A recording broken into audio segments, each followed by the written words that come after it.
teman-teman semuanya, selamat datang di Portsnow, podcast dari stocknow.id.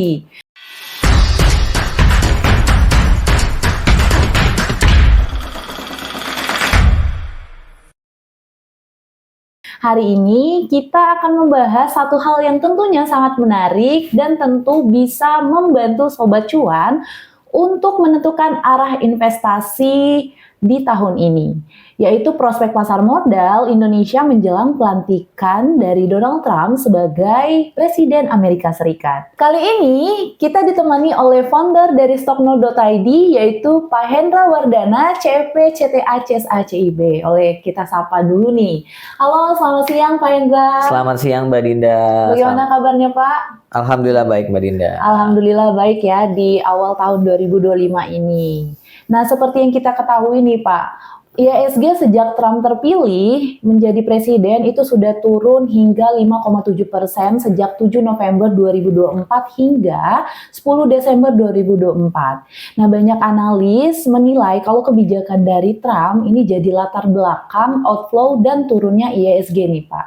Jadi, menurut Pak Hendra nih, apa aja sih Pak kebijakan yang akan dibawa Trump pasca dilantik nanti itu tanggal 20 Januari 2025? Oke, Sobat Cuan semuanya, kalau misalnya kita lihat memang ketika Donald Trump terpilih menjadi Presiden Amerika Serikat, justru pergerakan nilai tukar rupiah justru malah terdepresiasi. Dan kalau misalnya kita lihat juga kondisi dari IHSG justru malah mengalami pelemahan, bahkan sempat berada di level di bawah 7.000 ya. Karena memang kalau misalnya kita lihat Donald Trump ini sendiri kira-kira apa kebijakannya. Nah, yang paling bisa dibilang dikhawatirkan oleh investor khususnya dalam negeri itu terkait dengan pengenaan tarif tambahan. Nah, kalau misalnya kita lihat Donald Trump sendiri periode sebelumnya pada saat 2017 sampai 2021, kita lihat bahwa Donald Trump itu mengenakan tarif pajak yang lumayan tinggi ke beberapa negara. Begitupun juga yang dikhawatirkan ketika misalnya Donald Trump terpilih terkait dengan tarif tambahan sebesar katakanlah barang-barang impor dari Cina 10%, atau katakanlah ia juga akan mengeluarkan perintah eksekutif untuk mengenakan tarif sebesar 25% kepada Meksiko dan Kanada, termasuk semuanya itu adalah barang-barang impor jika kedua negara tersebut tidak bisa menjaga atau meningkatkan upaya keamanan di lingkungan sekitar perbatasan mereka. Jadi bisa dibilang ini salah satu langkah yang akan diambil oleh Donald Trump. Dan kalau misalnya kita lihat juga terkait dengan tarif umum pada semua impor juga bisa dikenakan tarif, baik itu katakanlah secara persentase 10% atau bahkan lebih dari barang yang diimpor dari Amerika Serikat. Untuk apa? Untuk mengurangi defisit perdagangan dari negara Amerika Serikat. Dan kalau misalnya kita lihat juga kebijakannya diantaranya juga terkait dengan deportasi massal. Jadi Trump juga berencana melakukan upaya deportasi terbesar dalam sejarah Amerika Serikat yang menargetkan imigran ilegal ini ya yang dikhawatirkan bisa memicu kenaikan angka pengangguran dari Amerika Serikat. Jadi intinya kebijakan Trump ini pastinya akan merugikan negara eksportir ke Amerika Serikat seperti Cina dan negara berkembang lainnya, sehingga pastinya memicukan kerugian besar bagi negara-negara eksportir dan menekan perusahaan Amerika Serikat untuk transisi ke produk domestik. Dan kalau misalnya kita lihat juga dampaknya gimana kira-kira buat Indonesia, ya pastinya akan terdampak juga, karena kita sama-sama tahu bahwa Indonesia adalah eksportir terbesar komoditas kepada Cina. Jadi ketika misalnya tarif pajak Cina katakanlah dikenakan sangat tinggi, takutnya akan membuat ekonomi di Cina akan berdampak. Dan ketika misalnya ekonomi di Cina kurang baik, otomatis permintaan terhadap komoditas di Indonesia pasti akan berkurang. Nah, ini pasti akan mempengaruhi terhadap permintaan dari komoditas Indonesia, sehingga ini akan mempengaruhi emiten-emiten komoditas yang ada di dalam negeri, dan pastinya akan berpengaruh juga terhadap ekonomi Indonesia. Gitu, Mbak Dinda. Dinda. Nah, kalau kita mengulas kebijakan dari Trump pada saat menjabat, tadi Bapak udah sebutkan untuk periodenya itu dari 2017 hingga 2021. Nah, apakah ini akan terulang lagi hal yang sama, Pak? Di mana indeks saham Cina itu sampai turun 19% di tahun 2017 hingga 2019 saat Donald Trump pernah menjabat waktu itu. Oke, Mbak Dinda dan Sobat Cuan, kalau misalnya kita lihat terkait dengan perang dagang Amerika Serikat dan Cina, kita juga bisa melihat pada saat periode 2017 ya. Jadi Trump ini menerapkan katakanlah tarif impor baja itu hampir 25% dan untuk baja ini di angka 10%. Nah, ini pasti akan sangat berdampak. Dan kalau misalnya kita lihat juga akibat dari perang dagang tersebut, bisa dibilang pertumbuhan Cina ini melambat, yang dari sebelumnya di tahun 2017 itu di angka 6,8, ini menjadi 6,1 pada 2019. Jadi bisa dibilang mengalami pelemahan 0,7% ya, bisa dibilang ya berdampak negatif pastinya. Salah satunya pastinya kepada Indonesia. Ya, kalau misalnya kita lihat juga terkait dengan sektor teknologi Cina juga bisa dibilang dibatasi, karena kalau misalnya kita lihat sendiri, Trump memberlakukan larangan terhadap perusahaan teknologi seperti Huawei dengan alasan pastinya keamanan nasional. Dan kalau misalnya kita lihat TikTok juga informasinya juga masih belum bisa masuk kan di Amerika Serikat, karena memang dia menjaga dengan alasan ya keamanan nasional. Benar. Nah, dengan kebijakan yang akan diterapkan Trump di periode saat ini, ya ekonomi mungkin akan berdampak kurang baik, tetapi saat ini sepertinya Cina juga sudah siap juga untuk kebijakan yang akan dilakukan Donald Trump. Jadi bisa dibilang ya pastinya Cina juga belajarlah dari pengalaman di tahun 2017 sampai 2021 itu. Dan kalau misalnya kita lihat juga Cina juga banyak mengeluarkan stimulus-stimulus ekonomi, ya kita akan lihat nanti ketika Donald Trump terpilih dan ketika misalnya kebijakan Trump ini dilakukan, seberapa besar sih dampaknya terhadap ekonomi dari Cina gitu, Mbak Dinda. Jadi kalau Cina udah kurang lebih udah belajar dari pengalaman dari periode sebelumnya ya Pak. Nah, tapi bagaimana nih Pak untuk pasar modal di Indonesia sendiri? Apakah ini akan terdampak langsung dari kebijakan Trump sendiri, Pak? Oke, kalau misalnya kita lihat terkait dengan pemilihan presiden dan dimenangkan oleh Donald Trump, pastinya berdampak. Kita sama-sama tahu bahwa IHSG yang tadi saya sampaikan di awal, IHSG justru sempat breakdown di level psikologisnya 7.000. Dan kalau misalnya kita lihat data di pasar modal terkait dengan net foreign flow-nya pun, kalau misalnya kita lihat kita ambil dari November 2024, itu asing sudah keluar sebesar 28,6 triliun. Nah, ini yang bisa dibilang angkanya cukup besar gitu. Dan kalau misalnya kita lihat juga saham-saham perbankan itu juga mengalami net sell yang lumayan tinggi. Itu kalau misalnya kita lihat BBRI net sell-nya itu hampir 16 triliun, dan kalau misalnya BBCA 5 triliun dan Bank Mandiri 4 triliun. Dan kalau misalnya kita lihat juga pelemahan kurs rupiah terhadap USD juga lumayan tinggi, karena bisa dibilang kita terdepresiasi atau mengalami pelemahan 4,8% dengan level di 16.300. Walaupun memang ada peluang saham-saham perbankan ketika misalnya kita lihat di perdagangan kemarin di tanggal 15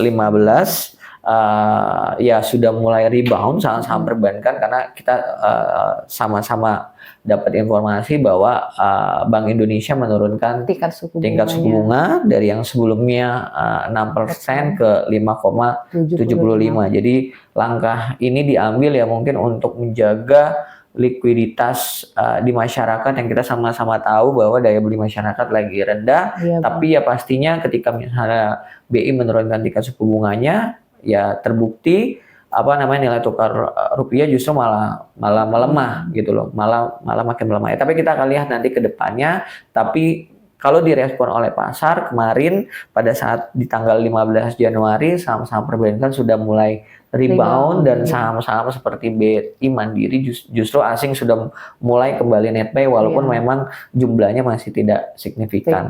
Jadi nanti kita akan lihat apakah ini akan dampaknya akan besar dari BI rate ini. Tapi paling penting adalah kita melihat dari kebijakan global dan domestik merespon dari kebijakan Donald Trump ini nanti seperti apa untuk menjaga ekonomi domestik kita, gitu Mbak Dinda. Nah, kalau misalnya dampak secara langsungnya ya kita akan lihat nanti pastinya terkait dengan potensi kenaikan inflasi yang terjadi di Amerika Serikat dan terkait dengan The Fed, apakah tingkat suku bunga yang di The Fed ini akan seperti apa, karena konsensus itu pada bilang bahwa The Fed kemungkinan di tahun 2025 nih akan nurunin tingkat suku bunganya hanya 2 kali aja nih. Nah, ini yang bisa dibilang dikhawatirkan oleh investor, karena para investor berharapnya tingkat dari inflasi di Amerika Serikat tidak tinggi sehingga ada peluang untuk The Fed menurunkan tingkat suku bunganya. Ketika misalnya The Fed menurunkan tingkat suku bunganya, ada peluang lagi untuk Bank Indonesia lebih menurunkan tingkat suku bunganya. Sehingga apa? Sehingga ekonomi kembali lebih baik lagi atau lebih bergairah lagi kalau kata bahasa Mbak Dinda gitu ya. Nah, terus dampak secara tidak langsungnya juga terkait dengan perang dagang Amerika Serikat Cina ya pastinya akan menimbulkan pelemahan ekonomi yang terjadi di Cina, sehingga nantinya pastinya akan berdampak terhadap Indonesia yang tadi saya sampaikan bahwa Indonesia adalah sebagai negara eksportir terbesar terhadap negara Cina, dan pastinya akan membuat demand dari komoditas itu tersebut akan mengalami penurunan, gitu Mbak Dinda. Oke Pak, nah tadi kita membahas gimana saham-saham perbankan ini terdampak. Nah kira-kira apa yang menjadi fokus investor untuk saat ini? Apalagi nih untuk holder perbankan pastinya sudah mengalami minus yang cukup dalam, terkhusus nih Bank BBRI nih Pak. Oke, kalau misalnya kita lihat memang rata-rata saham perbankan kemarin hampir sentuh di level terendahnya ya. Dan ada kabar positif ketika misalnya Bank Indonesia menurunkan tingkat suku bunganya, akhirnya para saham-saham bank itu rebound gitu. Nah, kalau misalnya kita lihat ya salah satu kabar positifnya sudah dikeluarkan oleh Bank Indonesia, tapi kita juga menanti terkait dengan data inflasi dengan harapan ketika misalnya tingkat suku bunga itu diturunin ada peningkatan daya beli masyarakat, karena kalau misalnya kita lihat secara data 7 bulan berturut-turut angka Indonesia ini kan bisa dibilang deflasi atau mengalami pelemahan daya beli masyarakat. Jadi diharapkan dengan menurunnya tingkat suku bunga, daya beli masyarakat itu kembali bergairah. Oke, kita juga akan menunggu terkait dengan data inflasi dan suku bunga di Amerika Serikat juga pastinya, karena bisa dibilang inflasi Amerika Serikat yang akan menentukan laju ya kira-kira tunggu tingkat suku bunga akan dinaikin atau diturunin nih di Amerika gitu kan. Nah, kalau misalnya kita lihat bisa dibilang ya di bulan Desember datanya itu berpotensi mengalami kenaikan data inflasi di Amerika Serikat dari 2,7 ke 2,9. Jadi kita akan lihat nanti The Fed akan tetap menurunkan tingkat suku bunganya, The Fed akan mempertahankan suku bunganya atau menurunkan tingkat suku bunganya. Dan terus juga kalau misalnya saya beri saran kepada Sobat Cuan, lebih baik kita fokus ke saham-saham konglomerasi atau saham-saham konglo yang bisa dibilang yang lagi diakumulasi sama asing atau yang bisa dibilang yang lagi happening nih di capital market. Karena kalau misalnya kita lihat ya transaksi dari IHSG juga memang relatif lebih kecil, karena apa ya, karena saham-saham perbankannya belum reboundnya belum oke banget lah gitu. Benar. Jadi lebih baik pilih saham-saham yang lagi happening, saham-saham konglo ya, tapi benar-benar harus dijaga ketat nih Mbak Dinda terkait dengan batasan ya, Pak. Stop loss-nya. Betul, diambil momentumnya ya. Bisa coba lihat grup-grup seperti grup PP gitu kan, seperti Pani atau Rajanya, atau katakanlah kalau misalnya kita kayak pengen lihat saham-saham yang diakumulasi asingnya, bisa lihat seperti saham brand atau cuan. Ini mungkin bisa menjadi potensi untuk Sobat Cuan trading di sana. Dan juga bisa memanfaatkan potensi saham-saham yang lagi atau nantinya pengen IPO Mbak Dinda. Jadi kalau misalnya kita lihat saham-saham seperti Ratu atau CBDK itu bisa dibilang arahnya udah lebih dari 3 kali. Jadi udah cuan hampir 100% semua ya Pak. Rata-rata kayak Mas Emil, Mas Abdul aja cuannya udah lebih dari 200% tuh. Nah, itu mungkin bisa dimanfaatkan dan nanti bisa didiskusikan sama tim Stockno kalau misalnya pengen dapat update kira-kira IPO apa yang menarik gitu kan. Apalagi di tahun 2025 nanti di pertengahan ada rumor anak usaha dari TPIA atau dari grup PP juga akan melakukan IPO. Nah, jadi nanti mungkin menarik nih buat Sobat Cuan juga ikut dalam IPO tersebut dan nanti bisa konsultasi sama tim Stockno gitu. Iya, benar banget. Jadi kalau untuk IPO ini banyak yang menarik. Jadi bisa dimanfaatkan momentumnya ya Pak ya. Betul Mbak Dinda. Oke, untuk pertanyaan terakhir nih Pak. Boleh. Gimana nih Pak proyeksi IHSG hingga kuartal 2 di tahun 2025 dan rekomendasi saham nih dari Pak Hendra kira-kira ada apa aja? Oke, kalau misalnya untuk sampai katakanlah di penghujung kuartal 1 ya atau di awal kuartal kedua ya saya selalu bilang IHSG masih minim sentimen. Iya, gitu. benar. Jadi bisa dibilang ya saya masih melihat IHSG akan bergerak kecenderungan dengan sideways walaupun memang kecenderungan menguat itu ada di level 7.200 sampai 7.300. Dan kalau misalnya ditanya saham apa yang menarik untuk dicermati, salah satunya itu ada saham Antam, karena kalau misalnya kita lihat di tren yang notabene ketidakpastian ekonomi seperti ini, sektor emas akan menjadi pilihan yang menarik. Jadi bisa dibilang Antam masih menarik dengan target Antam itu berada di level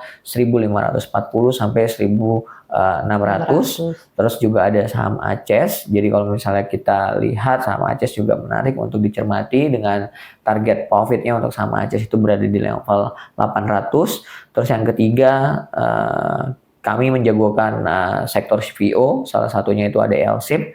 Jadi LSIP bisa dicermati dengan target di level 1.200 dan yang terakhir itu ada SCMA. Jadi SCMA bisa dicermati dengan target itu ada di level 199 Mbak Dinda. Oke. Jadi ada beberapa saham tadi mungkin Sobat Cuan bisa perhatikan ada Antam, Aces, LSIP, dan SCMA nih untuk diperhatikan di tahun 2025 kuartal 2 nih dari Pak Hendra. Oke, mungkin itu menutup pertanyaan terakhir dari kita, dari Stocknow sendiri. Nah, di sini untuk kesimpulan sendiri, Sobat Cuan semuanya, kebijakan dari Donald Trump yang proteksionis, ini termasuk tarif tambahan dan deportasi massal, ini berpotensi memicu ketegangan ekonomi global seperti yang terjadi di periode sebelumnya. Nah, dengan dampak yang signifikan pada negara eksportir, termasuk Indonesia, pasar modal Indonesia sudah merasakan outflow yang besar dan pelemahan rupiah, sementara investor kini berfokus pada saham konglo dan akumulasi asing dan potensi IPO menarik. Nah, di tengah tantangan ini penting untuk tetap bijak dalam mengambil keputusan investasi dan mencermati dinamika pasar global nih teman-teman semuanya. Jadi diperhatikan saja sebenarnya momentum yang pas untuk saham-saham di tahun 2025, terutama tadi mungkin yang sangat menarik bisa diambil momentum untuk saham-saham IPO. Oke, terima kasih kepada Sobat Cuan semuanya yang sudah menonton Podsnow hingga selesai. Semoga insight yang kita berikan, yang tadi Pak Hendra sampaikan di podcast ini dapat menjadi bantuan informasi dan memilih keputusan dalam investasi Sobat Cuan semuanya. Tentu saja, semua yang dijelaskan dalam podcast ini itu bersifat disclaimer on, jadi jangan lupa untuk sesuaikan lagi berdasarkan trading plan semuanya untuk Sobat Cuan. Jadi teman-teman semuanya, jangan sampai ketinggalan di podcast kita berikutnya. See you on the next podcast. Salam cuan dan bye-bye.